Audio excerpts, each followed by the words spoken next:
For the thoracic or pleural portion of the EFAS exam, we put the transducer in the second or third intercostal space, and we decrease the depth significantly here so that the pleural surface is only a few, is in the generally the center of the image, but is only a few centimeters below the surface, so the depth is 5-6 centimeters deep.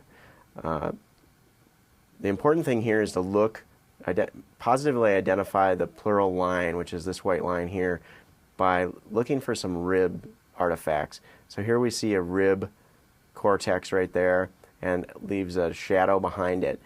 And right behind the rib is going to be the pleural line. So we're seeing the pleural line right here. And once you've identified that pleural line, you can move away from the rib to get a better image of just the pleura. And you can see sliding along that interface. It's also important to hold the transducer very still when you're doing this. But you see as the patient breathes, you can see clear sliding back and forth.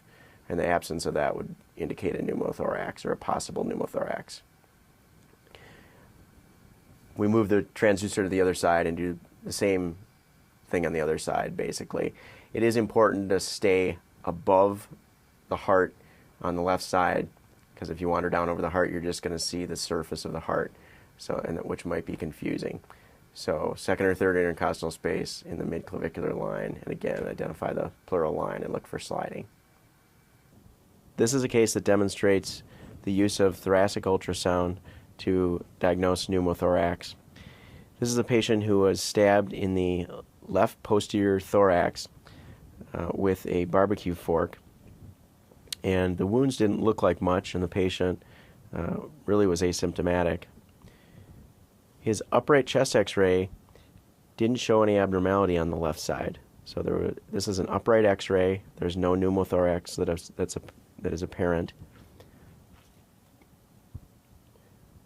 But when we looked at this patient's thoracic ultrasound images, this is the right side of his chest here, and you can see this white line is the pleural line, and you can see sliding along that line clearly.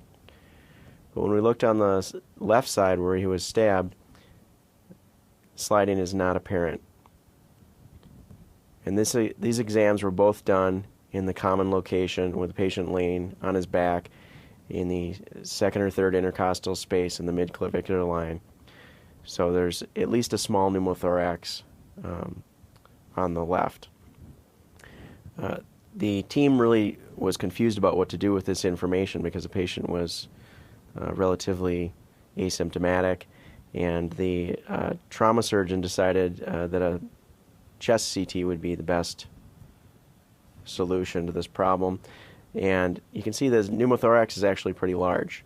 So in this case, the chest x-ray was normal, ultrasound was abnormal, and the chest CT was showed that the ultrasound was correct, that there was pneumothorax. And this is a common scenario in trauma.